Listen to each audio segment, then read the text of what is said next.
Hello everyone, welcome to electrical department. आज के इस मैराथन क्लास में इलेक्ट्रिकल 6 सेमेस्टर का subject electrical design drawing and estimating second का मोस्ट इम्पॉर्टेंट क्वेश्चन जो आपको बताए थे उसका सल्यूशन देखेंगे। तो अभी आपके एग्ज़ाम में काफ़ी ज़्यादा टाइम है, तो धीरे धीरे करके थ्योरी, न्यूमेरिकल डायग्राम सब कुछ बताएंगे। तो आज का ये मैराथन क्लास पहला मैराथन क्लास है। इसमें हम जो पहला चैप्टर है आपका कॉन्टैक्टर कंट्रोल सर्किट, इससे कुछ इंपॉर्टेंट क्वेश्चन देखेंगे और भी इंपॉर्टेंट क्वेश्चन देखेंगे। तो धीरे धीरे करके सब कुछ आपको हम बता देंगे ताकि आपका ये सब्जेक्ट की तैयारी अच्छे से हो जाए। और आपका एग्ज़ाम जो है वो 16 जुलाई से होगा, आप लोगों को पता ही होगा। तो चलिए आज के इस मैराथन क्लास को हम स्टार्ट करते हैं और देखते हैं क्वेश्चन नंबर 1, जो कि काफ़ी ज़्यादा इंपॉर्टेंट है। चैप्टर 1 से 5 से 10 नंबर के क्वेश्चन एग्जाम में आते हैं। और आपको बता दें कि आप लोग जैसे हम डायग्राम बता रहे हैं, तो आप लोग उसी के साथ साथ कॉपी में बनाकर प्रैक्टिस कीजिए, तभी आपको समझ में आएगा, नहीं तो नहीं आएगा। एग्जाम में जो होता है पावर वायरिंग और कंट्रोल लाइन डायग्राम को पूछा जाता है। तो सबसे पहले हम ये समझते हैं कि मोटर को फॉरवर्ड तथा रिवर्स क्या होता है। मोटर को फॉरवर्ड तथा रिवर्स करने का क्या पर्पज़ होता है। हम मोटर को फॉरवर्ड तथा रिवर्स क्यों करते हैं, इसको समझते हैं। इसके बाद इसके हम पावर और कंट्रोल वायरिंग डायग्राम को देखेंगे। तो देखते हैं 3 फेज इंडक्शन मोटर का फॉरवर्ड और रिवर्स होता क्या है। देखिए, कई सारे एप्लीकेशन ऐसे होते हैं जहां पर हमें मोटर को रिवर्स तथा फॉरवर्ड करने की ज़रूरत पड़ती है। जैसे कि आपने एलिवेटर यानी कि लिफ्ट देखा होगा। देखिए, जब मोटर फॉरवर्ड टर्न करता है, जब मोटर मतलब कि फॉरवर्ड टर्न करता है, तब अब जो आपका लिफ्ट होता है, जो आपने लिफ्ट देखा है, वो लिफ्ट जो है ऊपर की तरफ जाता है। और जब मोटर रिवर्स टर्न करता है तब ये नीचे की तरफ आता है। तो ऐसे ही कई सारे एप्लीकेशन होते हैं जहाँ पर हमें मोटर को रिवर्स तथा फॉरवर्ड करने की ज़रूरत पड़ती है। अब हम ये देखते हैं कि जो मोटर होता है, 3 फेज इंडक्शन मोटर होता है, उसके डायरेक्शन को चेंज कैसे करते हैं। तो देखिए, जैसे कि मोटर के डायरेक्शन को अगर चेंज करना हो, तो जैसे कि मान लीजिए मोटर है आपके पास यहाँ पर एक, ठीक है, एक ये मोटर है आपके पास, ये मोटर है और ये मोटर का जो है 3 टर्मिनल निकला है, ठीक है, ये मोटर के टर्मिनल है। अब हम इस मोटर को 3 फेज सप्लाई देते हैं। मान लीजिए यहाँ से 3 फेज इस मोटर को सप्लाई दिए हैं। ये सप्लाई मान लीजिए आर है और ये वाई है और ये बी है। और यहाँ पर जो ये मोटर के टर्मिनल है, ये यू है, ये वी है और ये डब्ल्यू है। और ये समय मोटर जो है आपका वो है फॉरवर्ड डायरेक्शन में मोटर रोटेट कर रहा है। तो इस स्थिति में हम देखते हैं कि आर फेज को हम यू टर्मिनल से कनेक्ट किए हैं, आर फेज को यू टर्मिनल से कनेक्ट किए हैं, वाई फेज को वी टर्मिनल से कनेक्ट किए हैं और बी फेज को डब्ल्यू टर्मिनल से कनेक्ट किए हैं। तो ये इस समय क्या है, मोटर आपका फॉरवर्ड डायरेक्शन में है। और अगर अब हमको इसी को रिवर्स डायरेक्शन में करना हो तो हम कैसे करेंगे वो देखते हैं। तो देखिए, रिवर्स डायरेक्शन करने के लिए हम मोटर के 2 फेज को इंटरचेंज कर देते हैं। कहने का मतलब देखिए कैसे, यहाँ पर भी मान लीजिए जैसे एक मोटर है और इसके टर्मिनल है 3, ठीक है, और यहाँ से हम सप्लाई देते हैं, 3 फेज सप्लाई देते हैं। अब देखिए, यहाँ पर ये जो मोटर था इसी को हमको रिवर्स करना है। तो रिवर्स करने के लिए हमने बताया कि इसका जो फेज होता है, 2 फेज को हमको इंटरचेंज करना होता है। तो कैसे करेंगे, तो देखिए, जो यहाँ पर आर के साथ हमने आर फेज के साथ यू टर्मिनल को कनेक्ट किया है। और इसमें क्या करेंगे हम, जो वाई, मान लीजिए आर फेज के साथ हमने यू टर्मिनल कनेक्ट किया था, वाई के साथ वी का और बी के साथ डब्ल्यू का। तो 2 फेज को हमको चेंज करना है। सबसे पहले क्या करेंगे, मान लीजिए हम यहाँ पर वाई को वी के साथ किए थे, लेकिन हम यहाँ पर वाई को जो है यू के साथ कर देते हैं, ठीक है। और जो आपका आर फेज था, आर को हम यू के साथ किए थे और यहाँ पर हम आर जो फेज है आपका उसको वी के साथ कर देते हैं। उसके बाद जो आपका बी फेज है इसको सेम हम डब्ल्यू से कनेक्ट कर देते हैं, डब्ल्यू टर्मिनल से कनेक्ट कर देते हैं। तो इसमें हमने क्या किया, यहाँ पर हमने फेज में कोई चेंजिंग नहीं की फेज सीक्वेंस में, लेकिन यहाँ पर जो हमने जो 3 फेज सप्लाई फेज था उसका फेज को हमने क्या किया, चेंज कर दिया। चेंज कैसे किया, वाई को हमने कर दिया यू से, आर को कर दिया वी से और बी को कर दिया डब्ल्यू से। तो इस प्रकार से आपका मोटर जो होगा ये होगा अब रिवर्स डायरेक्शन में रोटेट करने लगेगा। तो इस प्रकार से आपको समझ में आ गया होगा कि जो 3 फेज इंडक्शन मोटर होता है, इसको अगर हमको जो इसका अगर इसका डायरेक्शन को चेंज करना होता है तो इसके किन्हीं 2 फेज को हम इंटरचेंज कर देते हैं। यहाँ पर आप देख सकते हैं आर को यू से किया गया था, लेकिन यहाँ पर आर को वी से किया गया है और वाई को वी से इसमें, तो वाई को यू से, और बाकी बी फेज और डब्ल्यू टर्मिनल यहाँ पर सेम है। तो यहाँ पर हम कर सकते हैं कि 2 फेज को हम इंटरचेंज करके मोटर के डायरेक्शन को चेंज कर सकते हैं। अब यही चीज़ जो है आपको पावर वायरिंग डायग्राम में दिखाना है और कंट्रोल वायरिंग डायग्राम दिखाना है। तो अब जान लेते हैं पावर वायरिंग डायग्राम क्या होता है। तो देखिए, अगर जैसे यहाँ पर आपको बताएं कि पावर वायरिंग डायग्राम में होता क्या है, पावर वायरिंग डायग्राम। तो देखिए पावर वायरिंग डायग्राम में सिंपली बहुत सिंपल होता है पावर वायरिंग डायग्राम को बनाना, क्योंकि पावर वायरिंग डायग्राम में केवल हम क्या करते हैं, सप्लाई को मोटर से कनेक्ट करते हैं, उसमें किसी भी प्रकार का कंट्रोलिंग का कार्य नहीं होता। करेंगे मतलब पावर वायरिंग डायग्राम में हम क्या क्या लगाते हैं, पावर वायरिंग डायग्राम में जैसे कि हम OLR लगा देते हैं, ठीक है, कॉन्टैक्टर को दिखा देते हैं, और मोटर को दिखा देते हैं और MCB को। तो ये सब चीज़ें हम क्या करते हैं, उसको सिंपली पावर वायरिंग डायग्राम में दिखाते हैं कि किस प्रकार से मोटर को सप्लाई दिया जाएगा। और जो इसके विपरीत जो आपका कंट्रोल वायरिंग डायग्राम होता है उसमें क्या करते हैं, इसको समझ लीजिए तब आपको बताते हैं कि पावर वायरिंग डायग्राम कैसे बनाते हैं। इसका बहुत सिंपल है, आप लोगों को समझ में आ जाएगा। तो देखिए जो कंट्रोल वायरिंग डायग्राम होता है इसमें क्या होता है, हम मोटर को कैसे ऑन ऑफ करते हैं, उसके कंट्रोलिंग का कार्य कैसे करते हैं, ये इसमें दिखाना होता है कंट्रोल वायरिंग डायग्राम में। तो कंट्रोल वायरिंग डायग्राम को बनाना थोड़ा सा मुश्किल होता है, लेकिन अगर आपने जो बेसिक है इसका मतलब कोई कि कैसे होल्ड करते हैं, NONC क्या होता है, अगर ये सब बेसिक चीज़ें आपको पता है तो पावर वायरिंग डायग्राम और कंट्रोल वायरिंग डायग्राम दोनों ही आप बना लेंगे। तो समझ में आ गया आपको कि पावर वायरिंग डायग्राम में हम क्या बनाते हैं कि मोटर को सप्लाई किस प्रकार से दिया जाता है, उसमें ऑन ऑफ कैसे ऑन किया जाता है, मोटर को कैसे ऑफ किया जाता है, ये सब चीज़ें नहीं होता है। जबकि कंट्रोल वायरिंग डायग्राम में हम on button, on push button, of push button, ये सब मतलब कि स्टार्ट पुश बटन, ये सब बटन्स लगाते हैं और उसको कंट्रोल कैसे करते हैं मोटर को, इस पूरे फंक्शन को हम एक डायग्राम की मदद से दिखाते हैं, उसी को बोलते हैं कंट्रोल वायरिंग डायग्राम। अब हम देखते हैं कि पावर वायरिंग डायग्राम को बनाते कैसे हैं। सबसे पहले हम आपको यहाँ पर पावर वायरिंग डायग्राम बनाना बताते हैं कि पावर वायरिंग डायग्राम इसका कैसे बनाते हैं। ठीक है, तो आपको बता दिए हैं पावर वायरिंग में होता क्या है। पावर वायरिंग डायग्राम में हम जो आपका 3 फेज इंडक्शन मोटर होता है उसको जो RYB सप्लाई होता है, मतलब कि जो 3 फेज सप्लाई होता है, 3 फेज सप्लाई से मोटर को कनेक्ट करते हैं पावर वायरिंग डायग्राम में। तो सबसे पहले हम यहाँ पर 3 फेज सप्लाई ले लेते हैं, जैसे कि यहाँ पर हो गया आपका एक R, Y और ये B।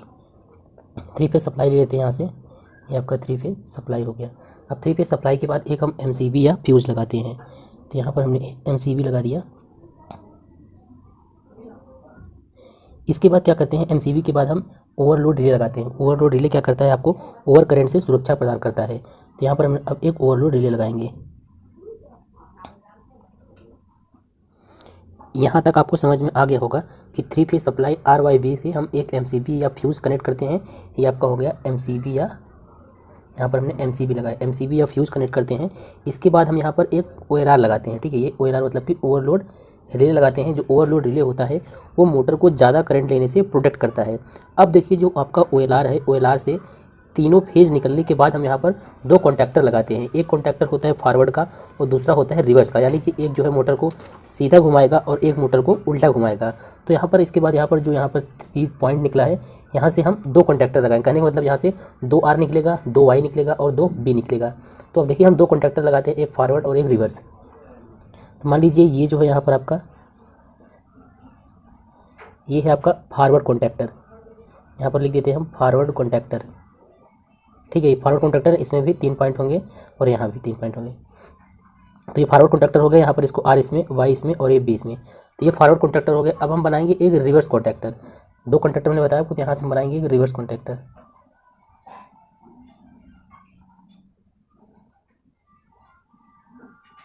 ये रिवर्स कॉन्टैक्टर हो गया। अब इसके भी तीनों जो फेज यहाँ पर 3 पॉइंट है, इसको हम RYB से कनेक्ट कर देंगे।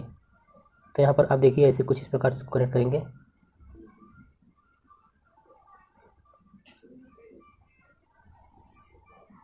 इसको इसमें कनेक्ट कर देंगे RY और ये B। इसको कनेक्ट करने के बाद यहाँ से भी 3 पॉइंट निकलेगा, ये इधर आ जाएगा और ये इधर आ जाएगा। ठीक है, अब यहाँ पर हमारा क्या है, एक मोटर लगा है ये। ठीक है, ये आपका एक मोटर है और मोटर में भी क्या है, 3 टर्मिनल हैं। इन तीनों टर्मिनल का हम कुछ नाम दे देते हैं ताकि आपको समझ में आ जाए। तीनों टर्मिनल का नाम है U, V और ये W। ठीक है, इसके बाद क्या करेंगे, हम यहाँ से मोटर से इसको डायरेक्ट मोटर से जो यहाँ से 3 फेज सप्लाई आई है इसको हम मोटर से कनेक्ट कर देंगे। इससे मोटर से कनेक्ट करने से पहले हम एक OLR लगाते हैं। ठीक है, OLR लगाकर इसको यहाँ पर हम कनेक्ट कर दिए हैं।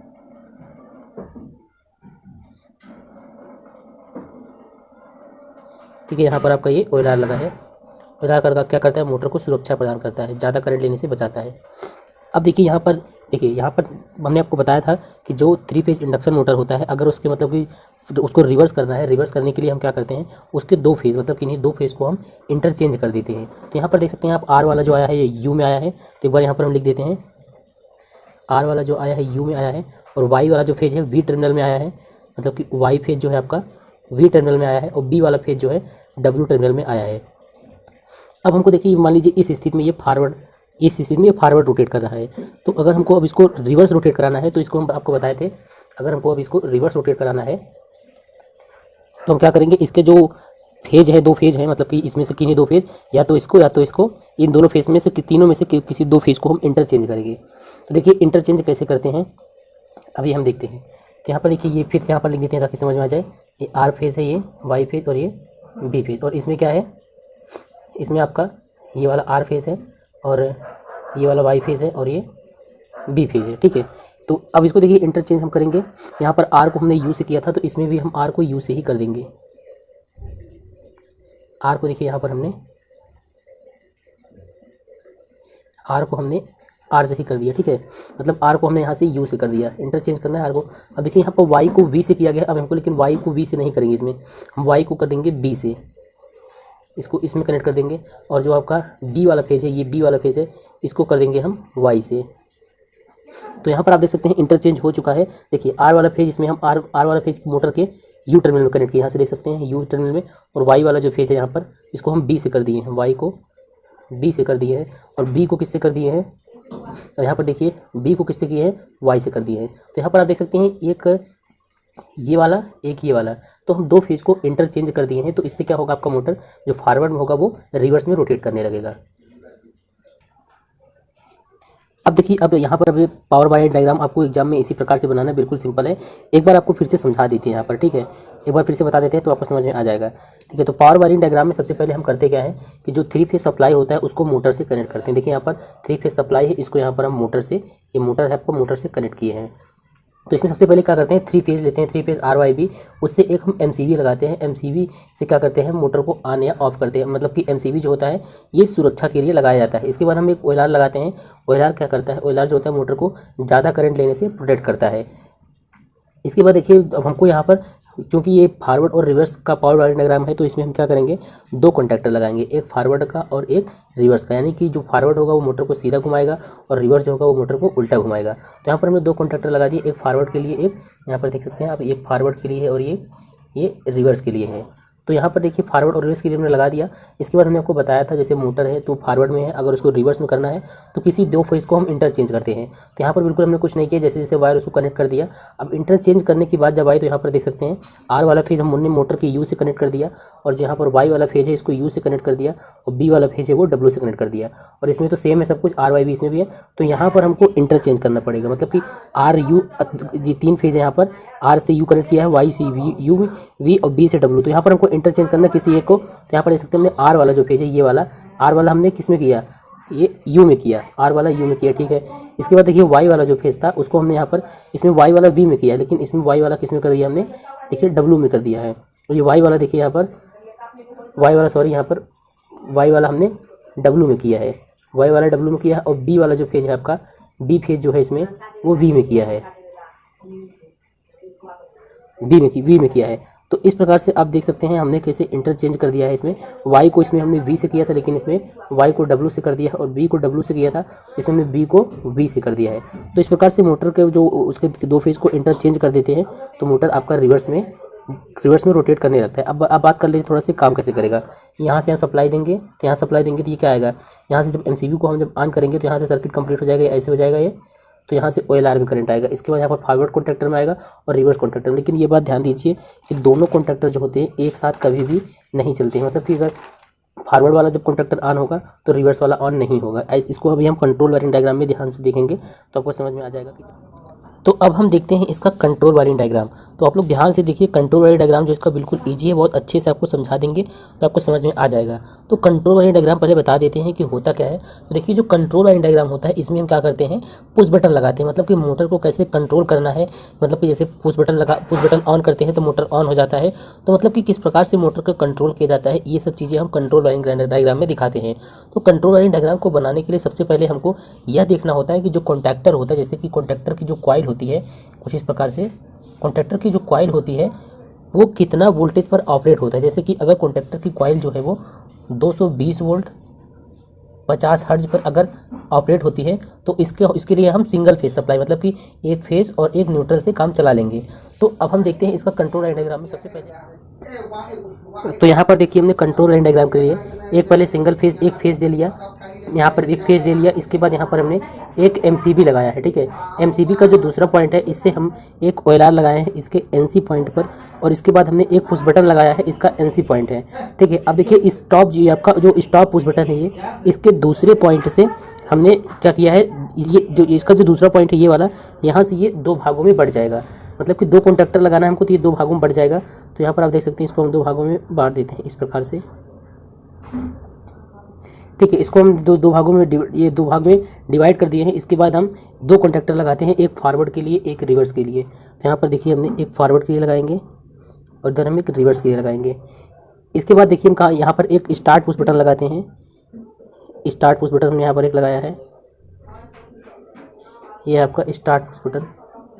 यहाँ पर एक स्टार्ट पुश बटन लगाया है और यहाँ पर भी एक स्टार्ट पुश बटन लगाया है।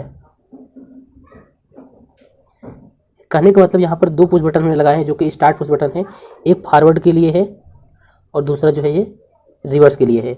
मतलब कि हम ये वाला जब पुश बटन ऑन करेंगे तो ये फॉरवर्ड डायरेक्शन में रोटेट करेगा और जब ये वाला ऑन करेंगे तो ये रिवर्स डायरेक्शन में रोटेट करेगा। इसके बाद यहाँ पर हम क्या करते हैं, इसके बाद यहाँ पर हम 2 एनसी पॉइंट लेते हैं। अब एनसी पॉइंट वाला मैटर जो है आपको आगे समझ में आएगा। यहाँ पर हमने 2 एनसी पॉइंट लिया है, यहाँ पर भी 2 एनसी पॉइंट लिया है, ठीक है। ये एनसी पॉइंट है। इसके बाद हमको यहाँ पर फॉरवर्ड कॉन्टैक्टर लगाना है, ये आपका फॉरवर्ड कॉन्टैक्टर हो गया और यहाँ पर ये आपका रिवर्स कॉन्टैक्टर हो गया। अब देखिए यहाँ पर हमने जो फॉरवर्ड कॉन्टैक्टर लगाया और रिवर्स कॉन्टैक्टर लगाया और जो एनसी पॉइंट लिया है, ये जो एनसी पॉइंट है, ये जो एनसी पॉइंट है, यहाँ पर किसका एनसी पॉइंट लिया है, हम ये रिवर्स का एनसी पॉइंट लिए। यहाँ पर हमने रिवर्स का एनसी पॉइंट लिया है और यहाँ पर जो है फॉरवर्ड का एनसी पॉइंट लिया है।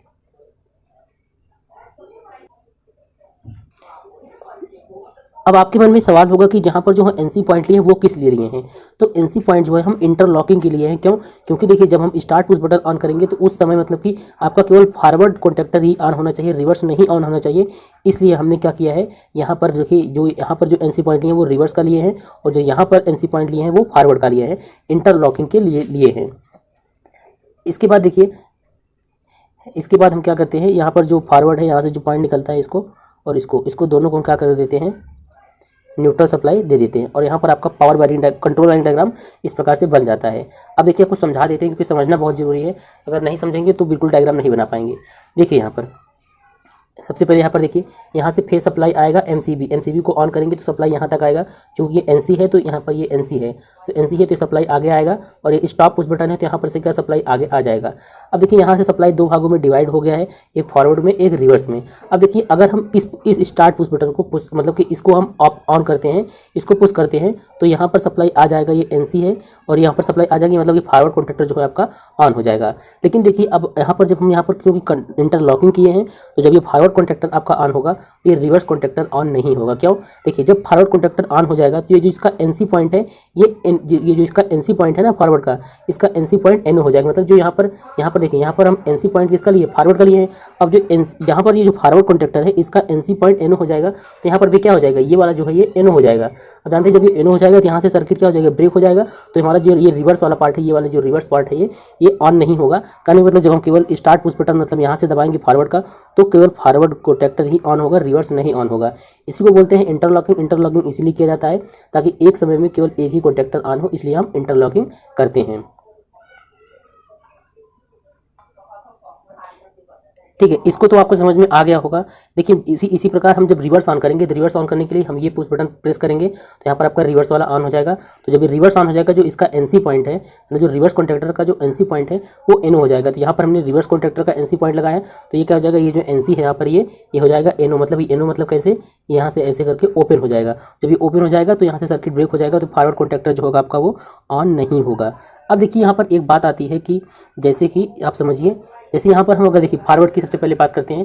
जैसे मान लीजिए हमको फॉरवर्ड कॉन्टैक्टर जो है उसको ऑन करना है तो फॉरवर्ड कॉन्टैक्टर अगर हमको ऑन करना है तो यहाँ पर इस पुश बटन को दबाएंगे, लेकिन आप देखिए जब तक हम पुश बटन को दबाए रहेंगे तब तक आपका फॉरवर्ड कॉन्टैक्टर जो है वो ऑन रहेगा। जैसे ही पुश बटन को हम छोड़ देंगे आपका कॉन्टैक्टर जो है ऑफ हो जाएगा। तो इसके लिए हम क्या करते हैं, इस केस में हम होल्डिंग करते हैं। जैसे अब हमने पिछले वीडियो देखे होंगे तो हमने आपको बताया है होल्डिंग कैसे करते हैं। जैसे कि होल्डिंग करना आपको यहाँ पर थोड़ा सा बता देते हैं। जैसे यहाँ पर आपका है एक स्टार्ट पुश बटन है, ठीक है, ये आपका स्टार्ट पुश बटन है। तो इसकी होल्डिंग के लिए हम इसके पैरेलल में क्या लगाते हैं, पैरेलल में जो होता है कॉन्टैक्टर का हम एनो पॉइंट लगा देते हैं, ठीक है, कॉन्टैक्टर का हम इसमें एनो पॉइंट लगा देते हैं, इसका हम एनो पॉइंट लगा देते हैं। तो इस प्रकार से क्या करते हैं, हम इसका होल्डिंग करते हैं। तो ठीक वही चीज़ यहाँ पर भी हम करेंगे। तो देखिए यहाँ पर देखिए जो स्टार्ट पुश बटन इसको प्रेस करेंगे एक बार तो ये ऑन, ये फॉरवर्ड कॉन्टैक्टर आपका ऑन तो हो जाएगा, लेकिन ये हमेशा ऑन नहीं रहेगा। इसके लिए हम होल्डिंग करेंगे। होल्डिंग करने के लिए हम क्या करेंगे, जो आपका स्टार्ट पुश बटन है, ये जो आपका स्टार्ट पुश बटन है, इसके हम पैरेलल में क्या करेंगे, एक एनो कॉन्टैक्ट देंगे। किसका एनो कॉन्टैक्ट देंगे, फॉरवर्ड का एनो कॉन्टैक्ट देंगे। तो यहाँ पर हम क्या करेंगे, इसका एनो कॉन्टैक्ट यहाँ पर हम इसको देखिए यहाँ पर इसकी होल्डिंग कर दिए हैं। तो ये इसका एनो कॉन्टैक्ट है। ध्यान दीजिए ये जो कॉन्टैक्ट है यहाँ पर हमने एफ मतलब फॉरवर्ड का दिया है एनो कॉन्टैक्ट। अब इसी प्रकार हम रिवर्स में भी करेंगे। रिवर्स की क्या करेंगे, होल्डिंग करेंगे। होल्डिंग करने के लिए हमने रिवर्स का क्या करेंगे, एनो पॉइंट लेंगे और इसके पैरेलल में लगा देंगे। यहाँ पर डायग्राम देखिए थोड़ा सा वो हो गया है, समझ लीजिएगा आप लोग। इसका ये क्या है, आपका एनो पॉइंट है। यहाँ पर होल्डिंग हो गया। अब देखिए होल्डिंग होने के बाद ये कैसे काम करेगा, देखिए जैसे ही हम इस स्टार्ट पुश बटन को ऑन करेंगे तो ये सर्किट यहाँ पर ये हो जाएगा, कंप्लीट हो जाएगा। तो जैसे ये सर्किट कंप्लीट होगा यहाँ पर स्टार्ट पुश बटन का, तो जब तक हम स्टार्ट करेंगे तब तक यहाँ सप्लाई आएगा। जो इसका जो फॉरवर्ड कॉन्टैक्टर है इसका एनो पॉइंट लिए हैं, तो इसका एनो पॉइंट जो होगा वो एनसी हो जाएगा। तो यहाँ से इसके बाद इसको छोड़ भी देंगे आप तो यहाँ से इसको सप्लाई आगे मिलता रहेगा। इसी प्रकार से रिवर्स कॉन्टैक्टर की बात करें अगर, तो रिवर्स कॉन्टैक्टर में भी क्या होगा, जब हम इसको इस पुश बटन को ऑन करेंगे तो इसका जो रिवर्स कॉन्टैक्टर का एनो पॉइंट है, जो कि यहाँ पर मैंने लिया एनो पॉइंट, ये एनो पॉइंट है, यही एनो पॉइंट क्या हो जाएगा, एनसी हो जाएगा। मतलब कि दोनों कॉन्टैक्टर सट जाएंगे। तो यहाँ से अगर आप छोड़ भी देंगे तो सप्लाई आगे आता रहेगा। तो इस प्रकार से आपका जो होता है 3 फेज इंडक्शन मोटर का फॉरवर्ड और रिवर्स जो होता है, फॉरवर्डिंग और रिवर्सिंग का कंट्रोल वायरिंग डायग्राम बनता है। आपको समझ में आ गया हो। तो इस प्रकार से अगर एग्जाम में आता है कंट्रोल वायरिंग डायग्राम बनाने के लिए तो आपको यही डायग्राम बनाना होगा और इसका हम जो फिगर है इसको हम टेलीग्राम पर सेंड कर देंगे।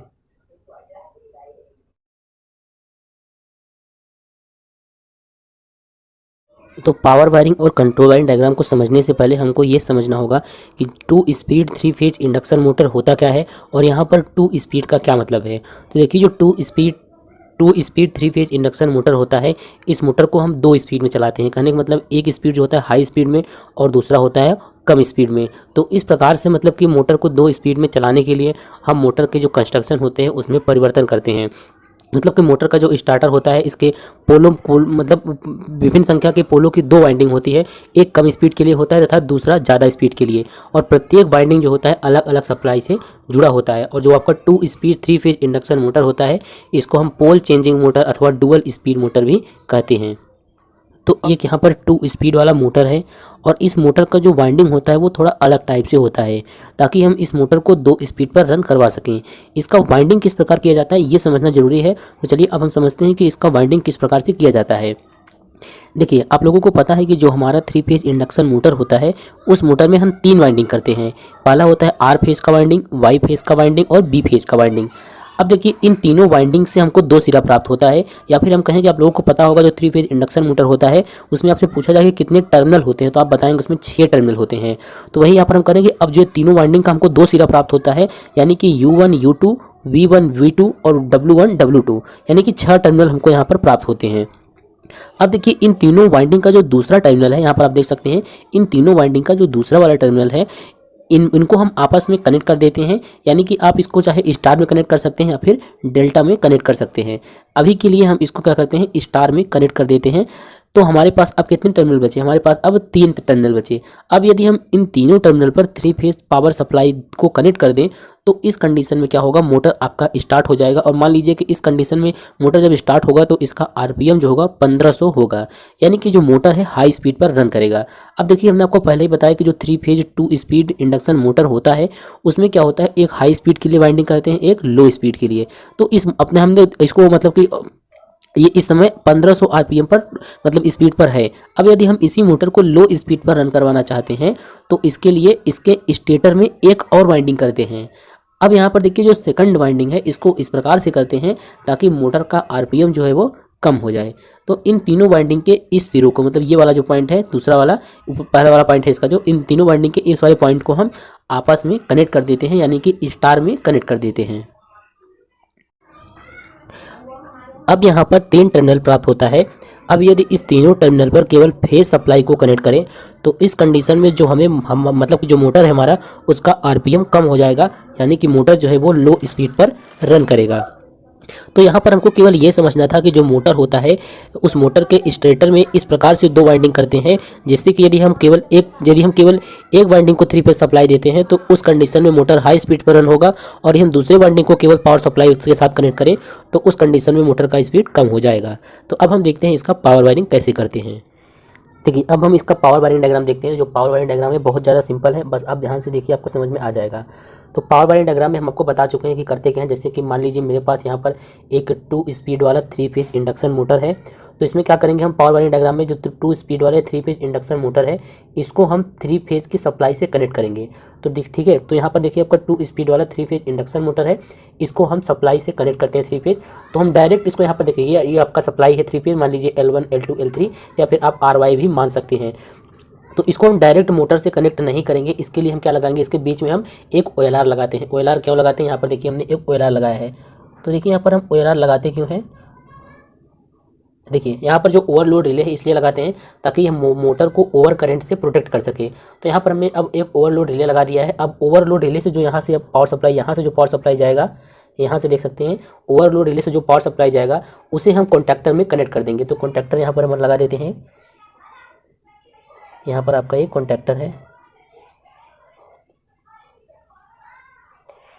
ठीक है। तो यहाँ पर हमने एक कॉन्टैक्टर लगा दिया। अब यहाँ पर जो कॉन्टैक्टर लगा दिया इसको हम मोटर से कनेक्ट कर देंगे, मतलब जो यहाँ पर L1 है L1 को हम U1 से कनेक्ट करेंगे। डायग्राम थोड़ा तिरछा हो जाएगा, आप लोग सही से बना लेना। यहाँ पर L1 को हम U1 से कनेक्ट कर दिए हैं, और जो L2 है इसको हम V1 से कनेक्ट कर देते हैं, और जो L3 है इसको हम W1 से कनेक्ट कर देते हैं। तो यहाँ पर देख सकते हैं पावर वायरिंग डायग्राम में हमने जो 2 स्पीड वाला 3 फेज इंडक्शन मोटर है उसको हम पावर सप्लाई से कनेक्ट कर दिए हैं एक ओवरलोड रिले लगाकर। ओवरलोड रिले क्यों लगा है, ताकि हम मोटर को ओवर करंट से प्रोटेक्शन दे सके। अब देखिए यहाँ पर हमने तो हाई स्पीड के लिए हमने मोटर को रन करवा दिया है, मतलब कि अब इस स्थिति में क्या होगा, मोटर हाई स्पीड में रन करेगा। अब अगर हमको इस मोटर को लो स्पीड पर रन करवाना है तो यहाँ पर देखिए 3 टर्मिनल हमको और मिले हैं, U2 V2 और W2। तो ये जो तीनों टर्मिनल है इसको भी हमको 3 फेज सप्लाई देना होगा। तो इसको हम 3 फेज सप्लाई देने के लिए क्या करते हैं, एक कॉन्टैक्टर और लगाते हैं। अब यहाँ पर देखिए हमने यहाँ पर एक कॉन्टैक्टर और लगा दिया है। अब जो यहाँ पर जो 2 स्पीड वाला 3 फेज इंडक्शन मोटर है इसके U2 V2 और W2 यहाँ पर देख सकते हैं आप 3 टर्मिनल है, इसको सप्लाई देने के लिए हमने यहाँ पर एक कॉन्टैक्टर और लगा दिया है। अब देखिए जो यहाँ पर एक कॉन्टैक्टर और लगा दिया है इसको हम क्या करेंगे, इस वाले टर्मिनल को यहाँ से इसको हम सप्लाई देंगे।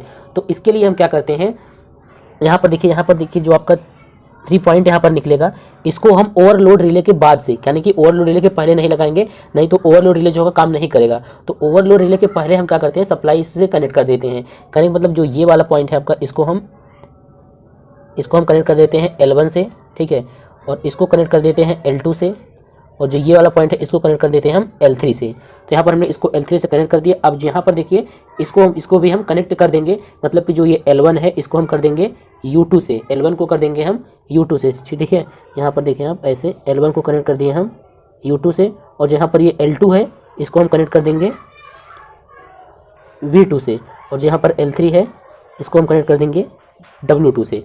तो इस प्रकार से हमारा पावर वायरिंग डायग्राम जो है 2 speed control 3 phase induction motor का 2 स्पीड कंट्रोल का जो पावर वायरिंग डायग्राम है इस प्रकार से बनेगा।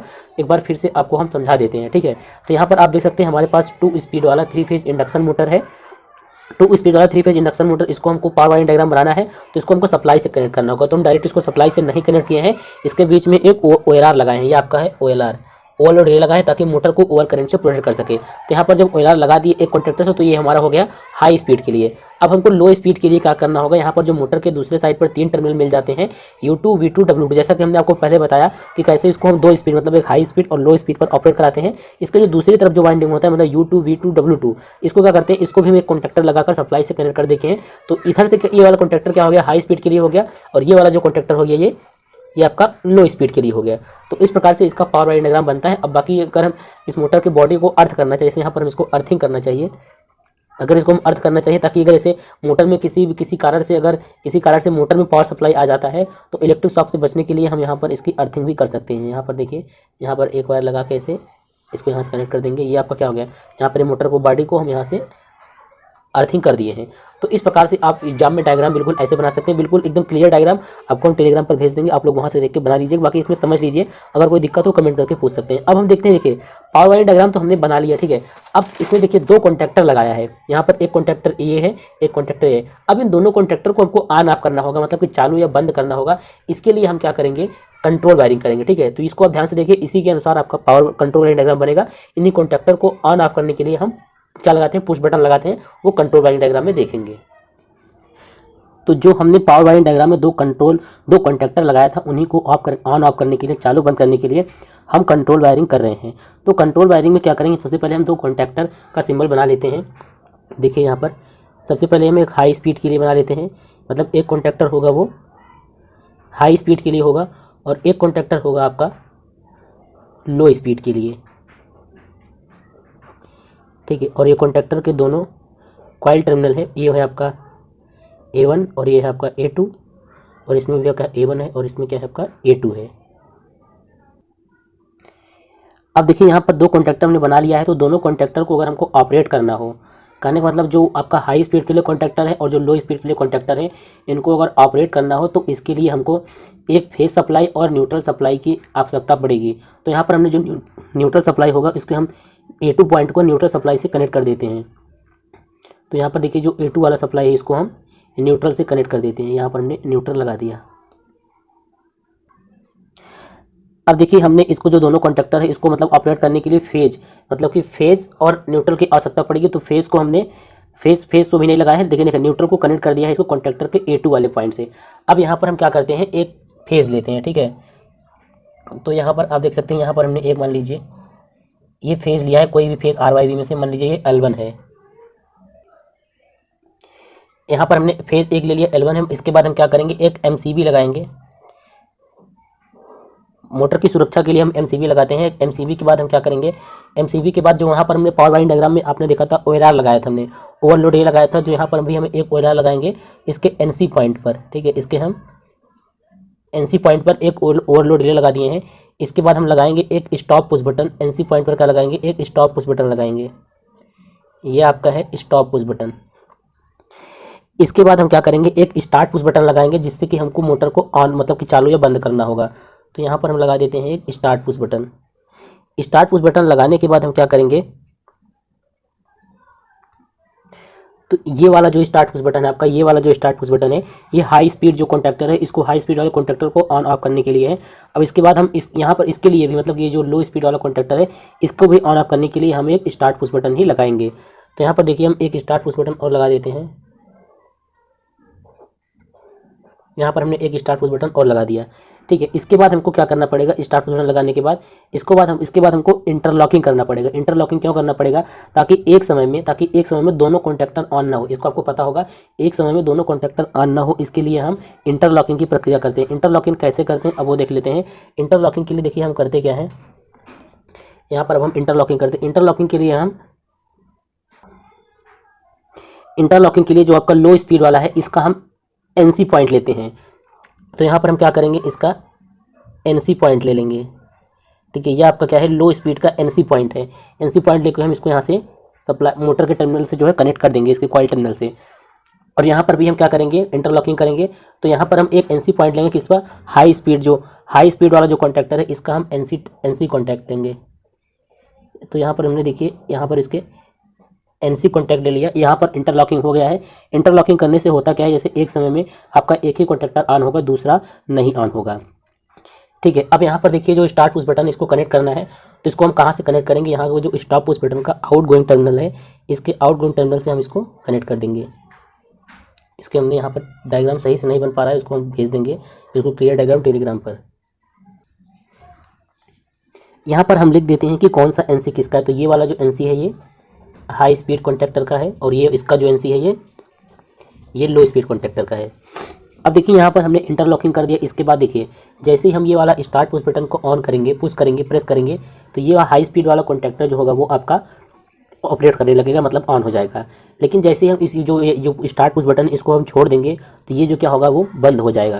तो इसके लिए क्या करते हैं हम, इसके लिए क्या करते हैं हम, होल्डिंग करते हैं। तो होल्डिंग करने के लिए हम जो हाई स्पीड वाला कॉन्टैक्टर है इसका एनो कॉन्टैक्ट लेंगे। तो इसको देखिए यहाँ पर हम इसका होल्डिंग करने के लिए इसके पैरेलल में क्या लगा देते हैं, एनो कॉन्टैक्ट। तो यहाँ पर हमने एनो कॉन्टैक्ट लिया है किसका, हाई स्पीड वाले कॉन्टैक्टर का, हाई स्पीड। इसके बाद क्या करते हैं, इसका भी क्या करेंगे, होल्डिंग करेंगे, क्योंकि अगर इसको भी प्रेस करेंगे तो लो स्पीड वाला कॉन्टैक्टर ऑन तो हो जाएगा, लेकिन जैसे इसको हम छोड़ देंगे ये क्या हो जाएगा, ऑफ हो जाएगा। तो ये हमेशा ऑन रहे इसके लिए हम इसकी भी होल्डिंग करेंगे। होल्डिंग करने के लिए जो लो स्पीड वाला कॉन्टैक्टर है इसके हम एनो पॉइंट लेंगे, इसके पैरेलल में क्या लगा देंगे, एनो पॉइंट। यहाँ पर इसकी हम होल्डिंग कर दिए हैं। तो होल्डिंग कर दिए हैं तो ये क्या है, लो स्पीड का एनो पॉइंट। ठीक है, देखिए होल्डिंग अगर आपको नहीं समझ में आता प्लीज बता देते हैं। देखिए होल्डिंग इस प्रकार से, जैसे जैसे देखिए जैसे इसको हम प्रेस करेंगे, ठीक है, इसको प्रेस करेंगे तो ये हाई स्पीड का कॉन्टैक्टर जो है वो ऑन हो जाएगा। तो जब ये ऑन हो जाएगा तो जो हाई स्पीड का कॉन्टैक्टर जो एनो है वो एनसी हो जाएगा। तो यहाँ पर देखिए इसका तो हम एनो ही लिए है ना, ये एनो है, जैसे ये ऑन हो जाएगा ये एनसी हो जाएगा, मतलब ये दोनों टच हो जाएंगे। तो टच हो जाएंगे तो इसको छोड़ने पर भी क्या होगा, सप्लाई इधर से लेके ऐसे लेके इधर से आता रहेगा, तो आपका हाई स्पीड वाला कॉन्टैक्टर जो है वो ऑन रहेगा। ठीक इसी प्रकार इसमें भी है। अब देखिए इसमें क्या किए हम, लो स्पीड वाले कॉन्टैक्टर का एनो लिए हैं। जैसे एक बार इसको हम प्रेस करेंगे तो जो इसका एनो लिए हैं ये एनसी हो जाएगा, मतलब ये ऐसे हो जाएगा। तो जब इसको आप ऐसे छोड़ देंगे तो इस प्रकार से हो जाएगा। तो यहाँ से जो सप्लाई ऐसे आ रही है तो ये यहाँ से सप्लाई आने लगेगा। और जो इंटरलॉकिंग की, इंटरलॉकिंग इस प्रकार से होगा। देखिए जैसे अगर आपके मन में ये सवाल होगा कि इसको हम प्रेस करेंगे तो यहाँ पर ये वाला इसको प्रेस कर देंगे तो मोटर में क्या हो जाए, प्रॉब्लम आ जाएगा। लेकिन ऐसा नहीं होता है। जैसे इसको हम प्रेस करेंगे, जैसे इसको प्रेस करेंगे तो ये ऑन तो हो जाएगा, लेकिन जो यहाँ पे एनसी है ना, यहाँ पर देखिए इसका जो ये एनसी है, जो ये एनसी है यहाँ पर ये एनो हो जाएगा। तो यहाँ पर ये क्या हो जाएगा, एनो हो जाएगा। जैसे अगर आप ये वाला प्रेस किए हैं ये ऑन हो जाएगा, तो इसके बाद आप इसको चाहे इतना प्रेस करें ये वाला ऑन नहीं होगा जब तक आप ये वाला ऑफ नहीं करेंगे। तो इंटरलॉकिंग का मतलब यही होता है कि एक समय में केवल एक ही कॉन्टैक्टर ऑन होगा। चाहे आप अगर इसको ऑन किए हैं और इसको भी प्रेस कर रहे हैं, इस वाले बटन को प्रेस कर रहे हैं, तो भी ये ऑन नहीं होगा, क्योंकि यहाँ पर जो एनसी है ये एनो हो जाएगा। जब ये ऑन होगा तो ये एनो हो जाएगा, और जब ये ऑन होगा तो इसका जो ये एनसी है यहाँ पर ये क्या हो जाएगा, इसका एनसी ये एनो हो जाएगा। तो यहाँ पर सर्किट जब ओपन हो जाता है तो कॉन्टैक्टर जो होगा ऑन नहीं होगा, मतलब एक समय पर केवल एक ही कॉन्टैक्टर ऑन होगा। अब देखिए यहाँ पर कंट्रोल वायरिंग डायग्राम आपको एग्जाम में बिल्कुल ऐसे ही बनाना है, इसका क्लियर डायग्राम टेलीग्राम पर भेज देंगे। अब हमको ये डिसाइड करना है कि लो स्पीड पर चलाना है कि हाई स्पीड पर। तो अगर हम पहले अगर हम हाई स्पीड पर रन करते हैं तो इसके लिए हम ये वाला पुश बटन, ये यहाँ पर जो पुश बटन है इसको प्रेस करते हैं, इस पर आपका मोटर क्या होता है, हाई स्पीड पर रन करेगा। अब जैसे मोटर को हमको लो स्पीड पर चलाना है तो ये वाला पुश बटन हम प्रेस करेंगे तो आपका मोटर जो है लो स्पीड पर रन करेगा। और बाकी हम इसका इंटरलॉकिंग किए हैं। तो जैसे अगर लो स्पीड पर हम, ठीक है, लो स्पीड पर ऑपरेट किए हैं तो इस समय हम चाहे जितना ये वाला बटन दबाएं, लो आपका हाई स्पीड पर ऑन नहीं होगा, क्योंकि लो स्पीड पर पहले ही ऑन है और हम इंटरलॉकिंग कर चुके हैं। तो सबसे पहले आपको बता दें कि DOL स्टार्टर क्या होता है और इसका प्रयोग किस प्रकार की मोटरों के लिए किया जाता है। तो DOL जो आपका DOL स्टार्टर जो है इसका नाम होता है डायरेक्ट ऑनलाइन स्टार्टर। इसे डायरेक्ट ऑनलाइन स्टार्टर इसलिए कहते हैं क्योंकि इस स्टार्टर में जो इसमें मोटर प्रयोग होता है उसको क्या कहते हैं, डायरेक्ट सप्लाई से जोड़ा जाता है, इसलिए इसको DOL मतलब कि डायरेक्ट ऑनलाइन स्टार्टर कहते हैं। और DOL स्टार्टर का प्रयोग ऐसे मोटर जिनकी पावर 5 HP से कम होती है उन मोटरों के स्टार्टिंग के लिए जो होता है DOL स्टार्टर का प्रयोग किया जाता है। यह स्टार्टर जो होता है, DOL स्टार्टर जो होता है वह क्या करता है, मोटर को डायरेक्ट लाइन से जोड़ता है। कहने का मतलब अगर ये आपका मोटर है और ये आपका सप्लाई है तो ये डायरेक्ट मोटर को किससे जोड़ता है, लाइन, मान ली सप्लाई लाइन है, इसे डायरेक्ट इसको इससे जोड़ेगा। तो इस प्रकार के स्टार्टर को क्या कहते हैं, DOL स्टार्टर कहते हैं। तो DOL स्टार्टर की वर्किंग को समझने के लिए हम दो प्रकार का डायग्राम बनाते हैं। तो पहला डायग्राम जो होता है वो होता है पावर वायरिंग डायग्राम, और दूसरा जो होता है वो होता है कंट्रोल वायरिंग डायग्राम। तो पावर वायरिंग और कंट्रोल डायग्राम को समझने से पहले हमको समझना होगा कि contactor, overload relay, push button, ये सब क्या होते हैं। इन सब चीज़ों के बारे में हमने पिछले वीडियो में आपको बता दिया है। तो सबसे पहले हम बताएंगे आपको कि पावर वायरिंग डायग्राम क्या होता है और पावर वायरिंग डायग्राम कैसे बनाते हैं। देखिए पावर वायरिंग डायग्राम जो होता है क्या होता है, पावर वायरिंग डायग्राम में क्या बनाते हैं सबसे पहले उसको समझ लेते हैं। पावर वायरिंग डायग्राम, तो पावर वायरिंग डायग्राम जो होता है मतलब कि जो 3 फेज सप्लाई को मोटर तक पहुंचाने के लिए जो डायग्राम बनाते हैं उसे ही क्या बोलते हैं, पावर वायरिंग डायग्राम। और पावर वायरिंग डायग्राम में जो होता है केवल मोटर को ऑपरेट किया जाता है, केवल मोटर को चलाया जाता है, उसे कंट्रोलिंग का कार्य इसमें नहीं किया जाता है। मतलब कि मोटर को चलाने के लिए जिस सर्किट का प्रयोग करते हैं उसे क्या कहते हैं, पावर वायरिंग डायग्राम कहते हैं। और पावर वायरिंग डायग्राम में 3 फेज सप्लाई को मोटर तक पहुँचाने के लिए करते हैं। तो पावर वायरिंग डायग्राम बनाने के लिए हमको मेनली 3 चीज़ों की ज़रूरत पड़ेगी। वो क्या है आपका, कि या तो आप फ्यूज़, पहला एलिमेंट जो है वो फ्यूज़, फ्यूज़ के स्थान पे आप एमसीबी भी लगा सकते हैं। दूसरा है कॉन्टैक्टर, और तीसरा है ओवरलोड रिले। और चौथा कंपोनेंट जो आपका होगा वो होगा 3 phase induction motor, 3 phase motor. तो इन सब एलिमेंट की सहायता से हम पावर वायरिंग डायग्राम बनाते हैं। तो हमने आपको पिछली वीडियो में इन सब चीज़ों के बारे में डिटेल में बता दिया है। तो आपको यहाँ पे पावर वायरिंग डायग्राम कैसे बनाते हैं उसको बताते हैं। तो सबसे पहले आपको बनाना है, ये मान लीजिए आपका 3 फेज सप्लाई हो गया, ये आपका 3 फेज सप्लाई है RYB। अब 3 फेज सप्लाई से सबसे पहले हम एक MCB लगाते हैं। तो MCB लगाइए या फ्यूज लगाइए, यहाँ से हम एक MCB लगा देते हैं, ये तीनों फेज से लिए यहाँ से।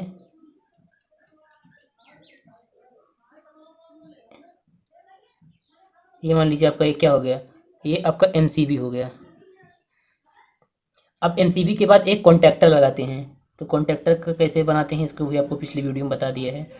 तो ये आपका जो हो गया कॉन्टैक्टर है, ये 3 तार जो है सबसे पहले MCB में, उसके बाद कॉन्टैक्टर में। तो कॉन्टैक्टर कुछ इस प्रकार से होता है, ये कॉन्टैक्टर हो गया।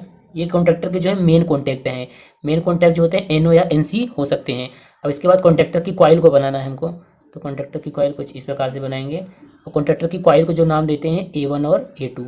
मतलब ये यहीं से क्या करते हैं, सप्लाई देते हैं, तब जाके हमारा कॉन्टैक्टर ऑन या ऑफ होता है।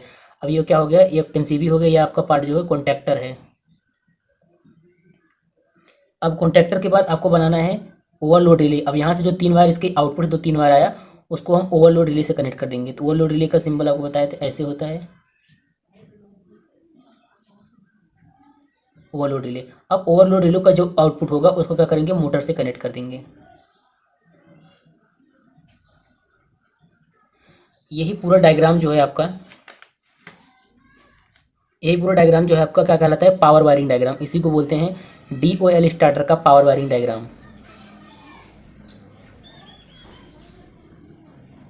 आपको पहले बता दें, DOL स्टार्टर मतलब कि डायरेक्ट ऑनलाइन, मतलब कि मोटर को डायरेक्ट लाइन से जोड़ते हैं। तो हमने दिखा दिया कि जो आपका लाइन है या तो फेस है, इसको डायरेक्ट मोटर से कैसे जोड़ा गया। उसके बीच में कुछ एलिमेंट लगाए जाते हैं जो कि मोटर की सुरक्षा के लिए होते हैं। तो पावर वायरिंग डायग्राम आपको अगर एग्जाम में पूछता है, पावर वायरिंग डायग्राम बनाए DOL स्टार्टर का, तो आपको केवल इतना ही बनाना है। अब इसके बाद हमको कंट्रोल वायरिंग डायग्राम बताते हैं कि क्या होता है, और फिर कंट्रोल वायरिंग डायग्राम कैसे बनाते हैं। अब देखिए कंट्रोल वायरिंग डायग्राम क्या होता है और इसमें ये इसको कैसे बनाते हैं। तो जो कंट्रोल वायरिंग डायग्राम होता है उसमें क्या होता है कि मोटर को कैसे आपको ऑन ऑफ करना है, मतलब कंट्रोलिंग का कार्य किस प्रकार करना है, उससे संबंधित डायग्राम बनाते हैं। तो कंट्रोल सर्किट में आपका क्या क्या लगता है, जैसे ऑफ पुश बटन हो गया, ऑफ पुश बटन और ऑन पुश बटन, ये सब चीज़ें लगती हैं। और OLR, इन सब चीज़ों का कनेक्शन जो है कंट्रोल सर्किट में किया जाता है। तो कंट्रोल वायरिंग डायग्राम देखते हैं। सबसे पहले कंट्रोल वायरिंग डायग्राम कैसे बनाते हैं। तो जो आपका पावर वायरिंग डायग्राम होता है, पहले उसी देखिए यहाँ पे ये जो पावर वायरिंग डायग्राम है, इसी में क्या करेंगे, हम पुश बटन लगाएंगे, NO push button, NC push button, और ओवरलोड रिले का जो होगा कनेक्शन करेंगे। कंट्रोल वायरिंग डायग्राम के लिए जो आपका यहाँ पे 3 फेज था, यहाँ पे जो पावर वायरिंग डायग्राम में जो 3 फेज था, ये था आपका RYB। इन तीनों फेज में से कोई एक फेज हम उठा लेंगे। तो मान लीजिए R फेज उठा लेते हैं यहाँ से, R फेज। अब R फेज से हम क्या लगाएंगे, या तो एक फ्यूज़ लगाएंगे या तो एक MCB। मान लीजिए हम यहाँ पे एक फ्यूज़ लगा देते हैं या तो एक MCB, कोई सा भी लगा सकते हैं, अपने अनुसार है। इसके बाद क्या लगाएंगे, एक फ्यूज़ लगाने के बाद of push button. Of push button का सिंबल बताए थे कैसे होता है, ऑफ पुश बटन जो होता है इसको दोनों कॉन्टैक्ट टच रहता है ऐसे। तो इसका जो आउटपुट यहाँ से निकलेगा, इसके बाद इसमें क्या लगाएंगे, एक ऑफ पुश बटन, ये of push button. Of push button के बाद इसके बाद क्या लगाते हैं, एक ऑन पुश बटन लगाते हैं, या तो स्टार्ट पुश बटन कर सकते हैं इसको, इसके कॉन्टैक्ट खुले रहेंगे। उसके बाद क्या लगाएंगे, OLR। इसके बाद जो इसका एक वायर रहेगा, OLR के NC कॉन्टैक्ट में इसका कनेक्शन कर देंगे। तो यहाँ से OLR है, ये OLR के ये NC कॉन्टैक्ट है, ये OLR का सिंबल हो गया। अब इसके बाद क्या करना है, इसके बाद जो कॉन्टैक्टर की कॉइल होती है, जहाँ पे आपको दिखाए थे कॉन्टैक्टर की कॉइल, पिछले वीडियो में बताए थे, कॉन्टैक्टर की कॉइल में आप कनेक्शन करना है। तेज हो गया कॉन्टैक्टर की ये कॉइल, जो यहाँ पे बताए थे कि A1 और ये A2 टर्मिनल होता है। ये कॉन्टैक्टर की कॉइल हो गया, और इसका जो अगला तार है आउटपुट है इसको हम न्यूट्रल से कनेक्ट कर देंगे। तो यहाँ से फेज और यहाँ से न्यूट्रल, सर्किट कंप्लीट हो जाएगा तो ये काम करना शुरू करेगा। तो आपको समझा देते हैं कैसे है इसमें। तो देखिए ये जो है आपका ऑफ पुश बटन है, ये ऑन पुश बटन है आपका, ये OLR है, और A1 A2 जो है एक कॉइल टर्मिनल है। अब देखिए यहाँ से मान लीजिए न्यूट्रल दिया जा रहा है, न्यूट्रल कंप्लीट है यहाँ सर्किट। अब इसमें देखिए यहाँ से फेस से सप्लाई देंगे तो यहाँ से यहाँ तक सप्लाई आएगा, फिर ऑफ पुश बटन, ये क्लोज है तो सप्लाई यहाँ तक पहुँचेगा।